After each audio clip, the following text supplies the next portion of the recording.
Vamos agora falar a respeito das penalidades que o servidor público federal pode receber. Lembrando aí que as penalidades fazem parte do título 4 da Lei 8.112. Título 4 que trata do regime disciplinar do servidor público federal. As penalidades representam o capítulo 5 desse título 4.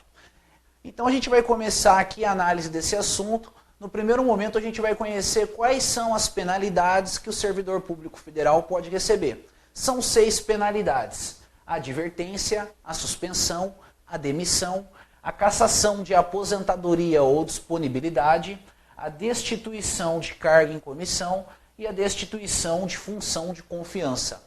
Mais nada vai entrar aqui, somente essas 6 penalidades. Então cuidado para não fazer confusão, porque quando você estuda o código de ética, você aprende que o servidor pode receber a pena de censura, mas a pena de censura não resulta da aplicação da Lei 8.112 não. Ela resulta da aplicação do código de ética. Então não tem censura aqui. Outras situações que não tem na Lei 8.112 e que frequentemente aparecem em prova falando que é uma penalidade da Lei 8.112. Exoneração. Exoneração não é penalidade não. Remoção também não é penalidade, inclusive quando um servidor público é removido para uma outra localidade e a intenção de quem removeu ele é punir ele, a gente vai ter aí um abuso de poder na modalidade desvio de finalidade, desvio de poder. Então a remoção não pode ser classificada como punição, também não é penalidade a multa. A gente vai ver que o servidor público ele pode vir a ser multado, só que essa multa está longe de representar uma penalidade para ele. E também não é uma penalidade o afastamento preventivo do servidor quando ele está respondendo a um processo administrativo disciplinar. O afastamento preventivo é só uma medida cautelar que visa segurar o bom andamento do processo administrativo disciplinar. Ele não pode ser confundido com penalidade. A gente pode acrescentar à nossa lista aí censura, né? Também não é uma penalidade, então muito cuidado. Para você ficar craque nesse assunto, decora aí. Segundo o artigo 127 da Lei 8.112, o servidor público federal somente pode receber 6 penalidades. E aí decora a coisa. Bom, vamos em frente aí na análise das penalidades. A partir de agora a gente vai falar a respeito da hipótese de cabimento de cada uma delas. Primeiro vamos falar a respeito do cabimento da advertência. A advertência será aplicada por escrito. Primeira regra muito importante da advertência é essa: não existe advertência verbal, a advertência tem que ser por escrito. Nos casos de violação de proibições constantes no artigo 117, inciso de 1 a 8 e também do inciso 19, e de inobservância de dever funcional previsto em lei. Então também tem aqui advertência quando o servidor deixa de observar um dever funcional previsto em lei, como por exemplo as regras do artigo 116. Regulamentação ou norma interna, que não justifique a imposição de penalidade mais grave. Bom, a lei aqui não ajudou muito a gente, né? Ela não ajudou, vamos falar a verdade. Ela joga no nosso colo a seguinte regra: a advertência é cabível quando então o servidor praticar alguma das condutas proibidas, que o artigo 117 trata de proibição, e não são todas as proibições não. Somente as proibições do inciso 1 a 8 e a do inciso 19. No teu material de acompanhamento está organizadinho aí. Olha para o lado que você vai ver ele aí, certinho. As regras do inciso 1 a 8 e a regra do inciso 19. E isso aqui é importante você dar bastante atenção, porque aqui a gente tem uma regra um pouco malvada. Eu considero esse tipo de situação aquele que envolve as... Peraí. Muito cuidado aqui que a gente tem uma regra um pouco malvada. Quando esse assunto é cobrado em prova, a cobrança costuma vir um pouco difícil. A questão geralmente fala assim: o servidor público praticou determinada conduta e a pena cabível é suspensão ou é advertência. Para ser advertência, a conduta que o servidor praticou tem que ser a conduta do inciso 1 a 8 ou a conduta do inciso 19. E aí você teria que decorar isso. É isso mesmo, teria que decorar. Então, decora o inciso 1 a 8 ao 19 e aí associa ele com a pena de advertência. É só você decorar igualzinho está escrito aí no seu caderno. Mas é difícil de fazer isso, você não vai decorar. Então eu quero te propor aqui uma técnica para você matar na sua prova quando a situação é punível com uma advertência. Você vai ter que usar o bom senso. Primeiro, leia muito o artigo 117. E aí começa a pensar assim, ó. Lá no 117 tem várias proibições. Tem proibição que envolve conduta que é mais grave do que outras. Quando a proibição envolve uma conduta muito grave, aquela proibição, se alguém praticar ela, essa pessoa vai ser punida com demissão. Agora, quando a proibição não envolve uma conduta muito grave, aí para aquela proibição a pena vai ser advertência. Então a gente vai dividir as proibições, a princípio, em dois grupos. Proibições que levam à demissão e proibições que levam à advertência. As proibições que levam à advertência são proibições que acarretam em prejuízos leves para o serviço público. E as proibições que levam à pena de demissão são as proibições que acarretam consequências graves para o serviço público. Se você não pegou aí tenta lá decorar o inciso 1 a 8 e o inciso 19 do artigo 117, igualzinho está aí no seu material. Bom, então a gente analisou aqui o artigo 129 e agora vamos fazer algumas observações.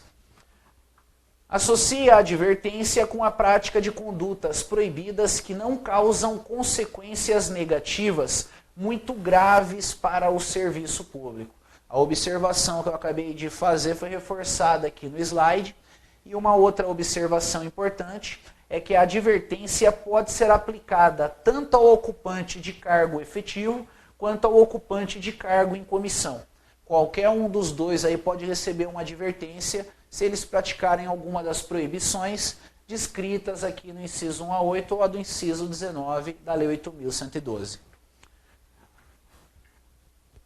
Para a gente poder ir em frente agora, fazer uma limpeza do quadro aqui rapidinho. Beleza. Vamos lá então, vamos falar agora a respeito do cabimento da suspensão. A suspensão será aplicada em caso de reincidência das faltas punidas com advertência. Então aqui a gente tem a primeira situação de suspensão. A primeira situação envolve a reincidência em falta punível com advertência. Então, por exemplo, o servidor praticou uma falta punível com advertência, adverte ele. E aí na sequência ele pratica outra falta punível com advertência. Aí suspende ele. Além disso, o servidor também pode receber a suspensão se ele violar as demais proibições que não tipifiquem a penalidade de demissão. Então, as proibições que não levam à demissão e que não levam à advertência são proibições que levam à suspensão. Então, a gente teria que saber quais são essas demais proibições aqui. Vamos lá. Demais proibições. Opa, passou um pouquinho aqui a minha seta.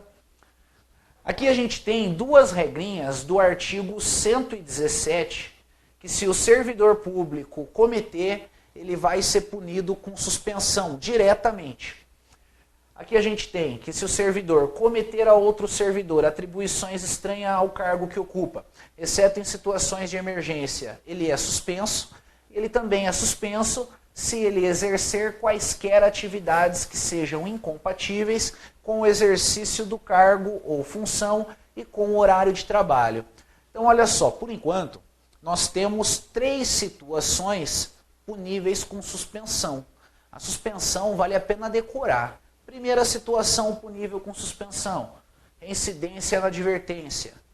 Segunda situação punível com suspensão, cometer a outro servidor atribuições estranhas ao cargo que ocupa, exceto em situações de emergência e transitórias. Terceira situação que leva à pena de suspensão, exercer quaisquer atividades que sejam incompatíveis com o exercício do cargo ou função e com o horário de trabalho. Então a gente tem aqui pelo menos 3 situações. Na verdade, a gente vai ver que são 4 as situações que acarretam a aplicação da pena de suspensão. Mas lembre-se, essas 3 vale a pena de decorar. Você decorou essas 3, aí vai ficar assim. Não é reincidência na advertência, não é o inciso 17, não é o inciso 18, então, ou é advertência ou é demissão. Aí você raciocina. Não é grave, então é advertência. É grave, então é demissão. É esse o jogo que você tem que fazer para matar esse assunto. Continuando aqui a abordagem das regras relativas à suspensão, o artigo 130 também traz o limite máximo de suspensão. A suspensão não pode passar de 90 dias. Muito importante isso. Cai lá na sua prova, que o tempo máximo da suspensão é 60 dias, é 1 milhão de dias, está errado. O tempo máximo é 90 dias. Então se liga nessa regra aí. Bom, então até o momento, a respeito da suspensão, a gente já tem as 3 situações em que a suspensão é cabível e a gente tem também o prazo da suspensão. Mas como eu havia dito para você, a suspensão ela é cabível em 4 situações. Então vamos conhecer a 4ª situação, que vem no parágrafo 1º. Será punido com suspensão de até 15 dias, agora o prazo é diferente, o servidor que injustificadamente recusar-se a ser submetido à inspeção médica determinada pela autoridade competente, cessando os efeitos da penalidade uma vez cumprida a determinação. Esse final aqui também é importante. Então aqui a gente tem a 4ª situação que acarreta a pena de suspensão. Essa 4ª situação decorre do caso em que o servidor recebe uma determinação para comparecer a uma perícia médica e injustificadamente ele não comparece na perícia. Nesse caso, a suspensão não pode passar de 15 dias. O limite aqui é muito importante, ela não pode passar de 15 dias. E se dentro desses 15 dias de suspensão o servidor ele comparece na perícia, aí cessa os efeitos da suspensão imediatamente. Por exemplo, o servidor está suspenso há 5 dias e aí ele compareceu à perícia. Acabou a suspensão dele, ele não precisa pagar os outros 10 dias que faltam aí para chegar nos 15 dias. Então lembra lá, decora, só 4 situações de suspensão. Bom, mudando um pouco o enfoque da coisa, quando o servidor público é suspenso, logicamente ele não trabalha, só que ele também não recebe salário durante o período da suspensão. Com base nessa ideia, vem o parágrafo 2º dizendo que se houver conveniência para o serviço, a penalidade de suspensão pode ser convertida em multa, ela pode, não é uma obrigação que a suspensão seja convertida em multa. Então, a suspensão ela só vai ser convertida em multa em primeiro lugar, se for conveniente para o serviço. E aí, essa conversão em multa vai ser na base de 50% por dia do valor do vencimento do servidor ou da remuneração do servidor. Nesse caso, o servidor fica obrigado a permanecer no serviço. Então, o que acontece em caso de multa é que o servidor ele vai trabalhar durante o período da suspensão dele, só que aí ele recebe só metade do vencimento ou da remuneração. Ele é multado em 50% do vencimento ou da remuneração e por causa disso sobra só metade para ele. E aí, fechando aqui as regrinhas da suspensão, uma observação importante. O servidor ocupante de cargo em comissão não pode ser suspenso. Se ele praticar qualquer uma das 4 condutas que são puníveis com suspensão, ele deve ser destituído do cargo em comissão. Então eu não tenho como suspender o cara que ocupa cargo em comissão. Ele já ganha as contas de cara. Quando ele ganha as contas, o nome disso é destituição do cargo em comissão. Bom, a demissão ela é aplicada ao servidor em decorrência da prática de infrações graves. Essas infrações graves estão descritas no artigo 117, inciso 9 até o inciso 16 e também no artigo 132. No teu material de acompanhamento aí está a lista. Se você está me acompanhando no seu material, você vai ter uma lista agora aí com todas as condutas descritas nestes dois artigos. No artigo 117, inciso 16, artigo 117, inciso 9 até o 16, e também o artigo 132. Bom, aí, como você pode notar, existem várias condutas e não tem outro jeito, vai ter que ler essas situações para você se familiarizar com elas. Mas o importante aí, o norte que vai guiar você, é que aí a gente tem condutas graves, infrações graves. Quando a infração é leve, advertência. Nos 4 casos que nós decoramos, suspensão. E infração grave, demissão. O servidor ocupante de cargo em comissão não é demitido, caso ele pratique uma das infrações que levem à pena de demissão. A pena a ser aplicada é a destituição do cargo em comissão. Então a gente conclui que só pode ser demitido o servidor que ocupa cargo efetivo. Anota isso aí. Demissão só para quem ocupa cargo efetivo. O cara que ocupa cargo em comissão, se ele praticar alguma conduta punível com demissão, ele vai ser destituído do cargo. O que dá no mesmo, é uma questão de nomenclatura. Demissão é para cargo efetivo e destituição para cargo em comissão. Bom, ainda abordando a demissão, nós vamos analisar alguns casos especiais de demissão. Muito cuidado com esses casos. O primeiro caso especial envolve a demissão, mais a indisponibilidade dos bens do servidor, mais o ressarcimento ao erário. Então a gente está diante aqui de algumas situações em que o servidor é demitido. Além de ser demitido, ele vai perder o acesso de dispor dos seus bens, ou seja, seus bens se tornarão indisponíveis, e além da indisponibilidade dos bens, esse servidor vai ter que ressarcir o erário. Ele vai ter que pagar alguma coisa para os cofres públicos.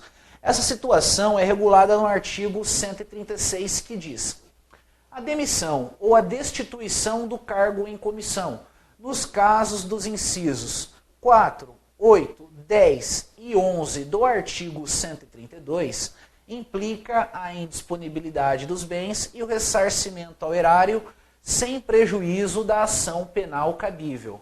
Então, olha só, detalhe. Nesses casos aqui, o servidor vai perder o acesso aos bens, vai pagar alguma coisa para o erário e ainda pode ser processado na esfera criminal. Como diz aqui o 136, sem prejuízo da ação penal cabível. Então, esse servidor também pode ser processado na esfera penal pela prática de um crime. Só que olha só, você deve estar pensando aí, né? Meu Deus do céu, o que deve estar escrito nesse inciso 4, no inciso 8, no 10 e no 11? Pessoal, vou te dar uma dica. Se a situação envolve ressarcimento ao erário, a gente vai estar diante de situações em que o erário teve prejuízo. Confere comigo. Eu listei aqui para você as 4 situações. Primeira, improbidade administrativa. Pode envolver prejuízo ao erário. Se envolver, vai ter ressarcimento ao erário. Aplicação irregular de dinheiros públicos. Se o dinheiro público foi mal aplicado, o erário tomou prejuízo. Então ele vai ter que ser ressarcido. Lesão aos cofres públicos e dilapidação do patrimônio nacional. Se teve lesão para os cofres públicos, o cofre público também vai ter que ser ressarcido. E a corrupção, quando ela acarreta prejuízo para os cofres públicos, também vai haver ressarcimento. Então a gente tem aqui as 4 situações em que, ocorrendo, além da demissão, o servidor ainda vai ter os seus bens indisponíveis, vai ter que ressarcir o erário e ainda pode ser processado criminalmente. Essa não é a única situação especial de demissão prevista na Lei 8.112, não. A gente tem outros casos aqui. Olha só outro caso legal. Demissão com incompatibilidade de voltar para o Serviço Público Federal por 5 anos. Então aqui agora a gente vai ver situações em que, ocorrendo, o servidor é demitido e Serviço Público Federal só depois de 5 anos da demissão dele. Bom, o 137 diz que a demissão ou a destituição de cargo em comissão por infringência do artigo 117, inciso 9 e 11, incompatibiliza o ex-servidor para nova investidura em cargo público federal pelo prazo de 5 anos. Detalhe aqui, a incompatibilidade é só para cargo federal. Essa regra não alcança estado, não alcança município. E vamos agora analisar a redação do inciso 9 e a redação do inciso 11. O inciso 9 diz que o servidor é proibido de valer-se do cargo para lograr proveito pessoal ou de outrem em detrimento da dignidade da função pública. Se isso acontecer, então ele vai ser demitido e não pode voltar por 5 anos. E a mesma coisa para o inciso 11, que diz que o servidor é proibido de atuar como procurador ou intermediário junto a repartições públicas, salvo quando se tratar de benefícios previdenciários ou assistenciais de parentes até o 2º grau e de cônjuge ou companheiro.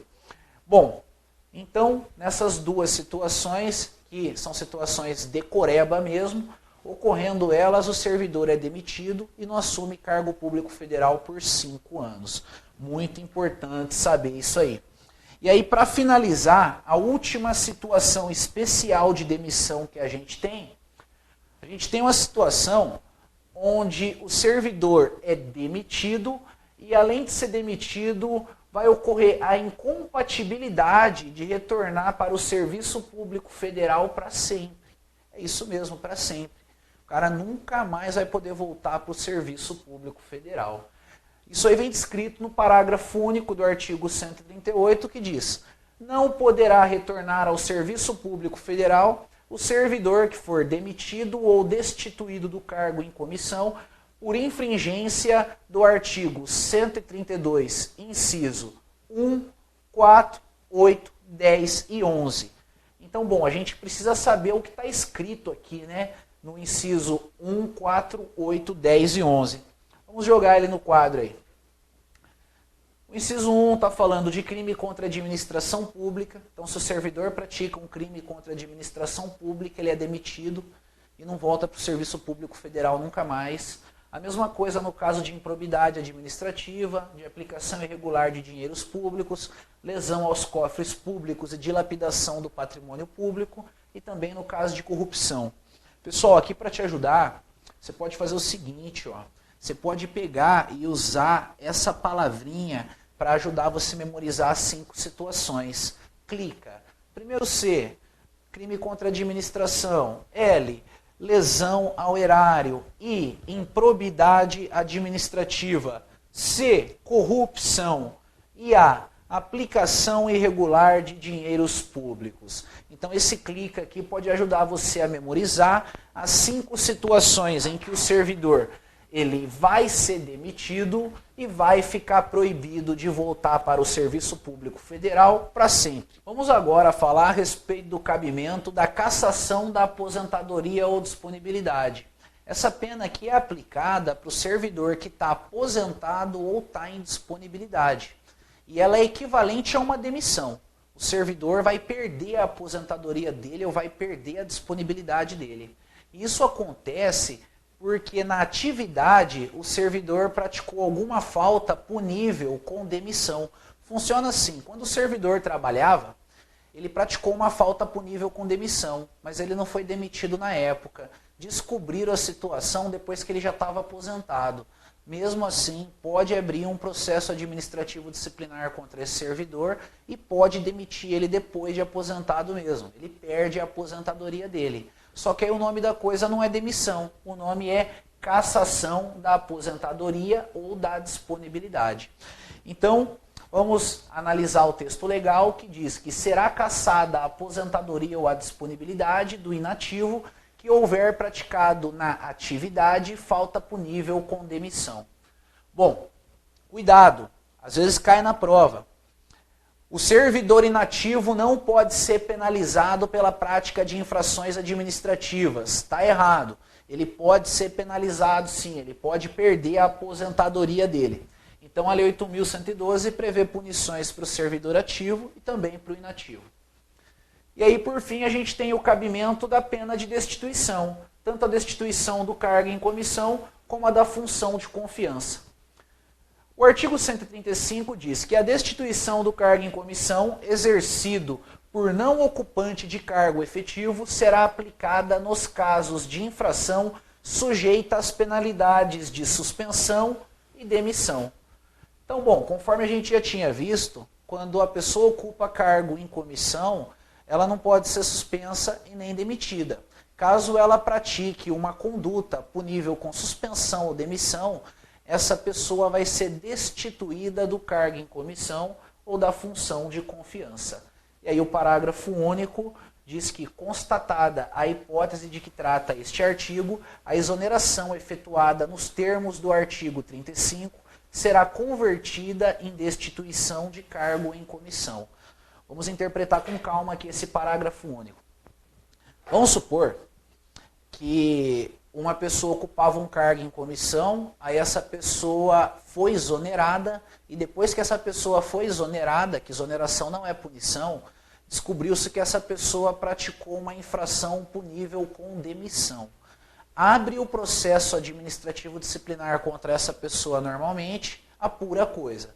Se no final for constatado a demissão, aí como essa pessoa ocupa um cargo em comissão, ou melhor, como ocupava um cargo em comissão, essa pessoa não pode ser demitida. Aí ela tem que receber a pena de destituição. Só que ela também não pode ser destituída porque ela já foi exonerada. Então, nesse caso, converte a exoneração em destituição do cargo em comissão. Tem que ser feita essa conversão. Por que isso? Porque exoneração não é penalidade. E aí a pessoa está saindo de cara limpa, fez coisa errada e está saindo de boa. Não é por aí não. Pode até ser exonerado num primeiro momento, mas depois que a falta foi apurada regularmente, essa exoneração vira uma destituição e isso vai ficar registrado lá na ficha funcional da pessoa. Vai marcar a vida dela essa penalidade no serviço público. E aí a gente acabou de matar as hipóteses de cabimento de todas as penalidades. Dando seguimento ao nosso estudo, vamos falar agora da aplicação das penalidades.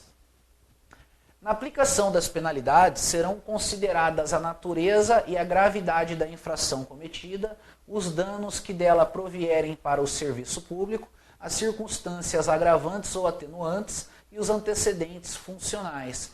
Bom, o artigo 128 que traz uma regra muito importante, ele faz uma associação da aplicação das penalidades com o princípio da razoabilidade, né? Ele orienta que a autoridade, quando vai aplicar uma penalidade, que a autoridade seja razoável. Ser razoável é considerar a gravidade da infração, é considerar os danos que essa infração causou para o serviço público, é considerar se teve alguma circunstância que agravou a situação ou que atenuou, e também os antecedentes funcionais do servidor que está sendo acusado.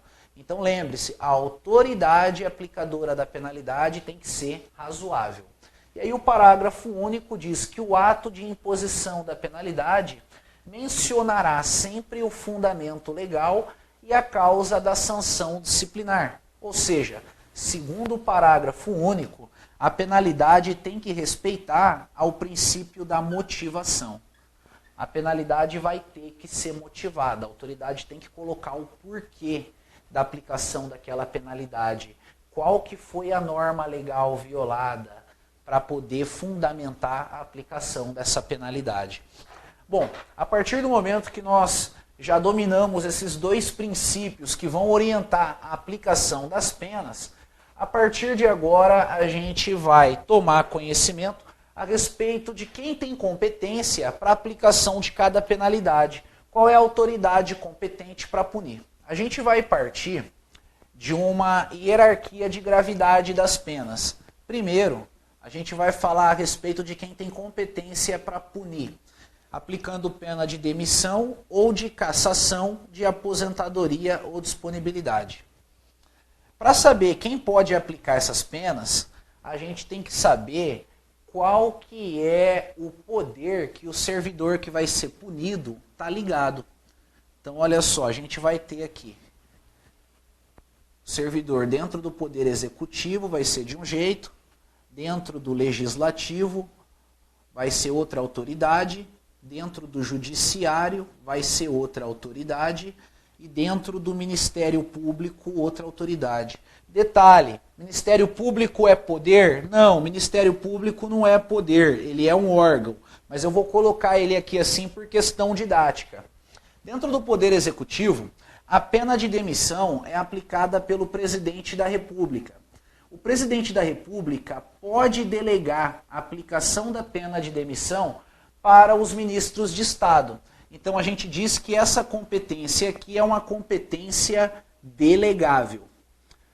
Quando o servidor trabalha para o Poder Legislativo, quem pode aplicar a pena de demissão ou de cassação a ele vai ser o presidente da respectiva Casa Legislativa. Ou seja, se o servidor trabalha no Senado, quem pode demitir ele é o presidente do Senado. Se o servidor trabalha na Câmara, quem pode demitir ele é o presidente da Câmara. Se o servidor trabalha no Poder Judiciário Federal, quem pode demitir ele é o presidente do respectivo tribunal. Então, para ficar mais simples a coisa, vamos pegar e vamos fazer assim, ó. Nesses três casos aqui, a gente vai marcar assim, ó. Executivo, Legislativo e Judiciário, a gente vai ter o presidente do respectivo poder. Presidente do respectivo poder.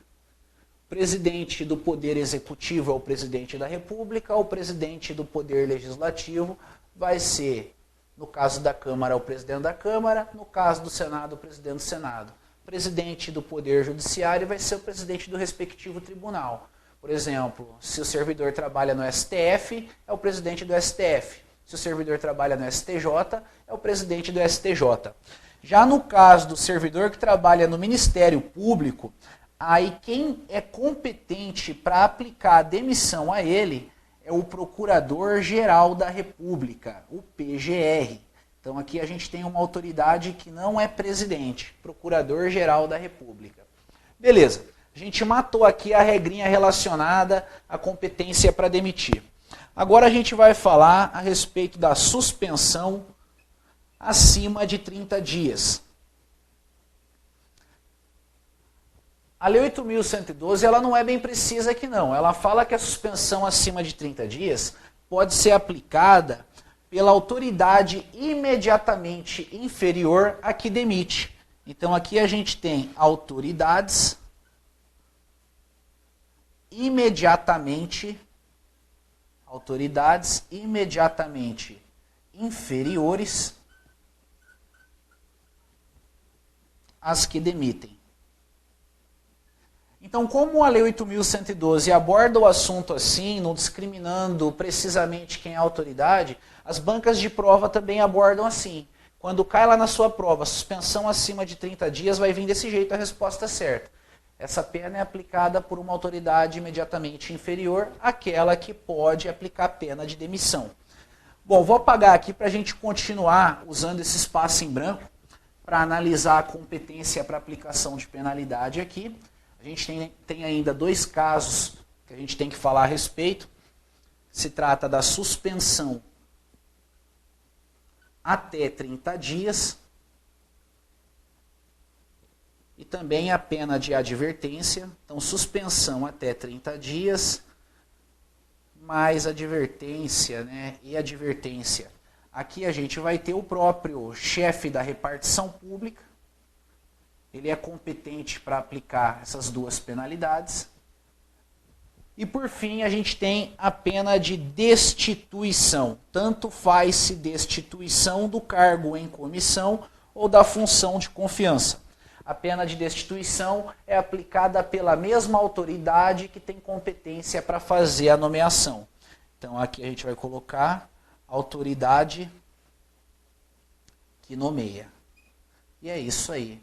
Você tem aí organizadinho agora no seu material a ordem da competência para aplicação de penalidade ao servidor público federal quando ele pratica uma infração administrativa. Essa penalidade vai ficar registrada no assentamento funcional do servidor. Assentamento funcional vai ser uma ficha que vai ter lá no órgão público que o servidor trabalha e que fala a respeito do comportamento do servidor no cargo.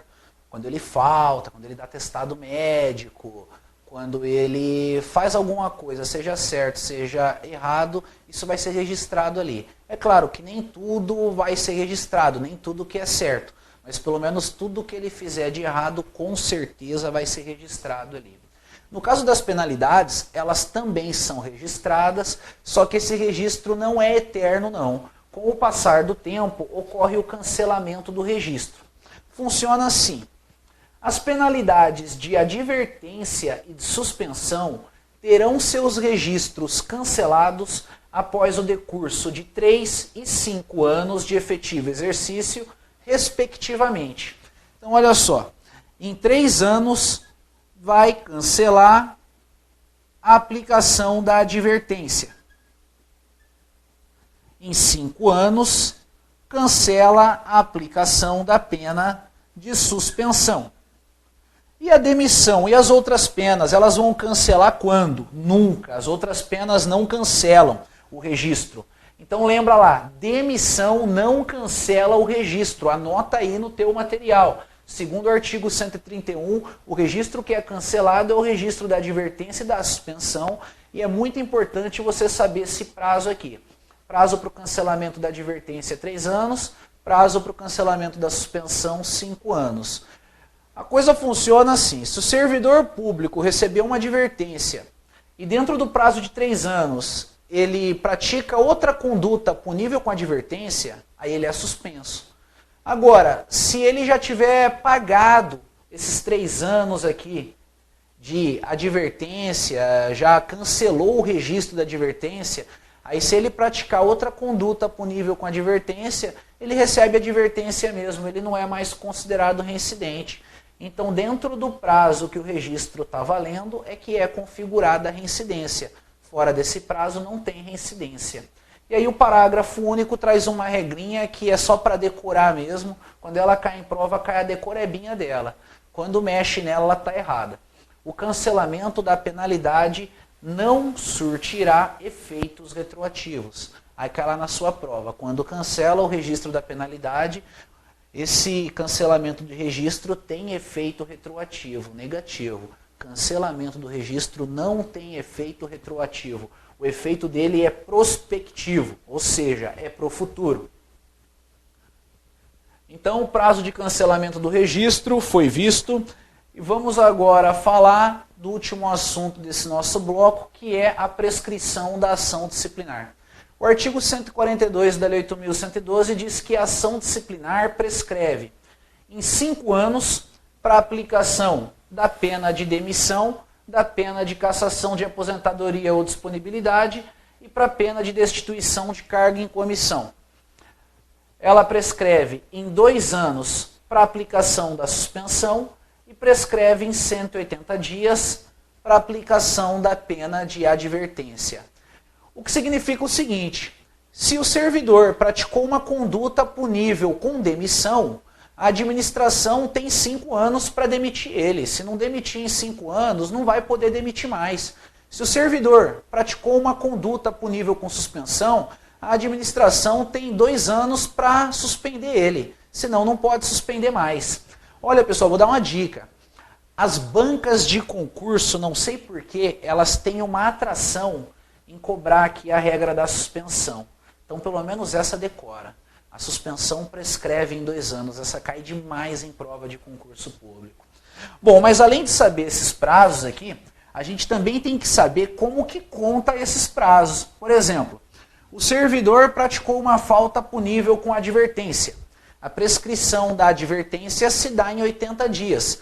Esses 80 dias, esses 180 dias, 180 dias, eles são contados a partir da prática da infração ou a partir do conhecimento da infração. Acertou quem falou conhecimento da infração, não é a prática aqui. O prazo de prescrição começa a correr da data em que o fato se tornou conhecido. Muito importante, não tem prática. O parágrafo 2º diz que os prazos de prescrição previsto na lei penal aplicam-se às infrações disciplinares capituladas também como crime. Então, olha só. Pode acontecer do servidor praticar uma infração administrativa que também é considerada um crime. Se isso acontecer, esquece o prazo de prescrição que eu passei para você no slide anterior. Aquele negócio de 5 anos para demissão, 2 anos para suspensão, esquece. Se a infração também é um crime, aí prevalece o prazo de prescrição do crime. É esse o prazo que vai ser adotado. Então, de acordo com o parágrafo 2º, os prazos de prescrição previstos na lei penal aplicam-se às infrações disciplinares capituladas também como crime. Regra super importante. Parágrafo 3º diz que a abertura da sindicância ou a instauração de um processo administrativo disciplinar interrompe a prescrição. Então pode haver a interrupção da prescrição. Isso acontece quando é aberto uma sindicância ou um PAD. E essa interrupção da prescrição vai durar até a decisão final proferida pela autoridade competente, seja a decisão que condena ou que absolve. E quando acaba a interrupção, interrompido o curso da prescrição, o prazo começará a correr a partir da data que cessar a interrupção. Então, teve uma causa que interrompeu a prescrição, acabou a interrupção da prescrição, começa o prazo de prescrição a ser contado novamente. Bom, no que interessava de conteúdo, a gente falou tudo que tinha que falar nesses 2 blocos a respeito do regime disciplinar. Agora compete a você aí fazer uma revisão legal desse assunto para depois estar encarando os exercícios aí. Olha só, eu te garanto, você tem o suficiente para acertar tudo que cair na sua prova a respeito do regime disciplinar. Agora é com você. Eu aguardo você para em breve a gente continuar estudando um pouquinho mais de direito administrativo, mas por enquanto ficamos por aqui. Até mais e bons estudos.